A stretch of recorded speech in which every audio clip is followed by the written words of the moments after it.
बदलते मौसम में बीमारियों का खतरा आमतौर पर ज्यादा बना रहता है। खासकर जिन लोगों की इम्यूनिटी कमजोर होती है उन्हें बीमारियां जल्द घेर लेती हैं। बीमारियों से बचने और सेहतमंद रहने के लिए इम्यूनिटी का मजबूत होना जरूरी है। अगर आपकी इम्यूनिटी मजबूत है तो कई बीमारियों और इन्फेक्शन से आपका बचाव होता है। जैसा कि आप जानते हैं कि मौसम बदल रहा है, ठंड खत्म होने लगी है और धीरे धीरे गर्मी की शुरुआत भी होने लगेगी। ऐसे में मौसमी बीमारियों से बचने के लिए आपको डाइट पर खास ध्यान देना चाहिए। इम्यूनिटी मजबूत बनाने के लिए सही डाइट बहुत जरूरी है।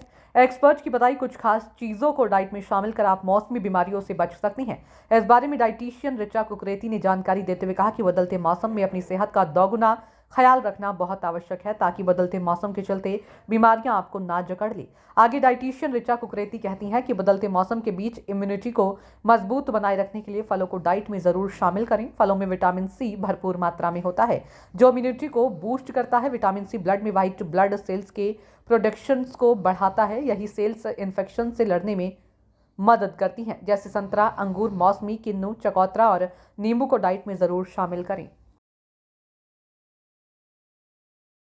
जी एक्चुअली क्या है कि जब भी मौसम चेंज होता है तो उस समय ही हमारे इम्यूनिटी पे डिपेंड करता है कि वो कितनी स्ट्रांग है। ठीक है, तो हमको खासकर बच्चों को आजकल जैसे मौसम चेंजेस आ रहे हैं तो नोज़िया, जुकाम, खांसी, फीवर ये चीज़ें एक आम हो गई है। तो इस टाइम पे हमको, अब बच्चों के स्कूल भी हैं, साथ में उनके एग्ज़ाम्स भी हैं, तो हमको फोकस ये रखना है कि बच्चे की इम्यूनिटी पे डिपेंड उसकी ग्रोथ करें, हम इम्यूनिटी को बढ़ाएं। अब वो कैसे बढ़ाना है, पहला पॉइंट है बच्चों को बिना ब्रेकफास्ट करके स्कूल कभी ना भेजें, है ना। चाहे वो दूध पिए, चाहे वो एक रोटी खाएं, चाहे वो आधी रोटी खाएं, है ना।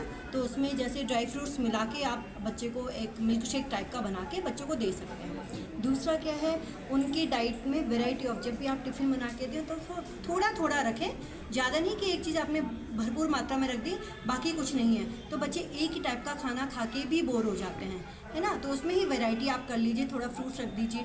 सीजनली जो फ्रूट्स आते हैं उनका टाइम, जो फ्रूट्स का टाइमिंग होता है वो 10:30 से 12:30 1 बजे के बीच में होता है। तो उस टाइम पे बच्चों का टिफ़िन टाइम होता है, तो इट्स बेटर, ये बेस्ट ऑप्शन है कि आप उसमें वैरायटी ऑफ रख दीजिए। ठीक है। तीसरा क्या करना है, जब भी बच्चे दिन में घर आएँ तो उनको रिलैक्स करने का आधा एक नैपी टाइम होता है बच्चों का, कि आधा घंटा पौन घंटा बच्चे थोड़ा सा रिलैक्स होके अपने बेड में लेट जाए। ठीक है। क्यों होता क्या है कि आजकल बच्चों पे इतना स्ट्रेस है कि वो अपने लिए आराम नहीं ले पा रहे हैं। तो आपने दूसरा क्या करना है कि बच्चे आए, उनको अपना लंच टाइम दिया, देन उसके बाद उनसे बोलिए ना मोबाइल, ना टीवी, ना ट्यूशन, आप आधा घंटा नैपी ले लीजिए। उसके बाद योर विश, आप बच्चे को जिस वे में रखिए। शाम को आप बच्चों को, आजकल जैसे मैंने आपको बताया ना इम्यूनिटी को ग्रो अप करना है, तो उसके लिए बेस्ट ऑप्शन क्या है हमारे पास, वेजिटेबल सूप।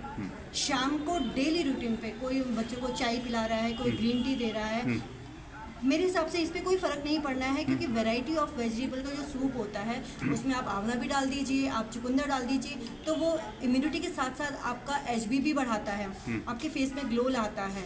ठीक है। बच्चों के लिए सबसे बेस्ट डाइजेस्टिव जो सिस्टम को इंक्लूड करता है वो सबसे बेस्ट है वेजिटेबल सूप। तो बेस्ट है कि घर में बनाइए, नॉर का प्रिजर्वेटिव फूड बिल्कुल नहीं दीजिए। दूसरा, बच्चों को